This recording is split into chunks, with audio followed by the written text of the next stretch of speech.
were ordinary. It was only her grace in wearing them that made them look good. The man pulled her again, roughly. She resisted, and with her free hand slapped him hard across the face. Then instantly she looked terrified, as if realizing what she had done when it was too late.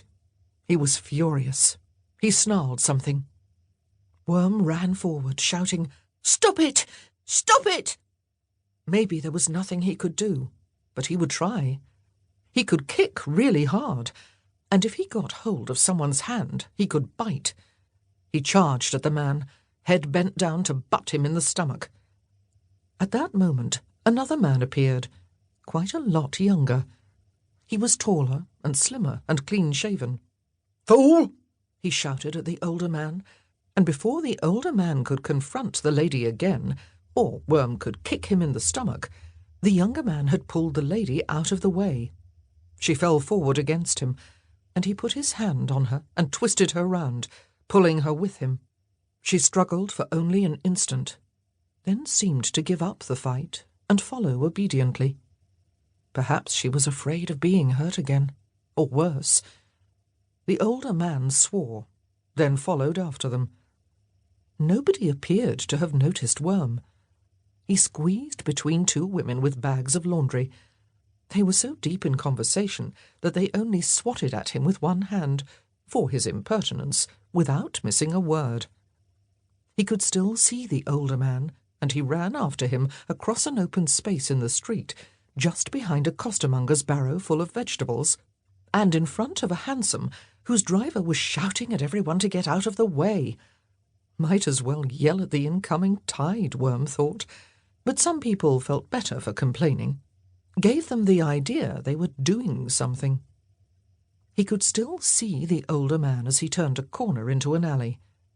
Worm usually had more sense than to go into dark corners, but this time there was no help for it. He ran past an old woman with a dog, swerved round the corner, and thanked whatever heaven there was that the older man was still in sight, not far ahead. He had caught up with the younger one, who continued holding on to the lady. Was she all right? Had they hurt her again? If he didn't want to be seen, Worm should hang back. But if he did that, he would not know which way they went. What use was following anyone if he did not go all the way? He walked quickly and quite quietly, since his boots were very thin, one stage before getting actual holes. He did not like to tell anyone at the clinic, because he knew they needed all the money for the sick people. It was a pretty big thing that they gave him food every single day, and a bedroom of his own, with a real bed and blankets. He knew enough not to be greedy. At the end of the alley, they turned left. That was inland, away from the river. Worm did not know this area so well. The river was his, at least it used to be. Now he lived inland a bit, and west of the patch of the bank he knew best. This was going east and inland, toward Mile End. Still, he had to find out where they were taking the lady. He followed them silently for what seemed like a long time. He could still see her, but he couldn't see if she was struggling, or if they held her so tightly that she couldn't. She must be frightened. He was catching up. He moved quickly, darting in front of a wagon, and causing the driver to yell a string of imaginative abuses at him. The older man turned round, maybe at the colour of the words. For a moment, his eyes met Worm's. Worm froze. The wagon passed so close to him, the driver reached out and cuffed his ear. It stung, but Worm ignored him. The older man, still holding hard on the lady's arm, shouted at Worm, "Get out of here, or I'll tan your hide till it falls off your skinny bones."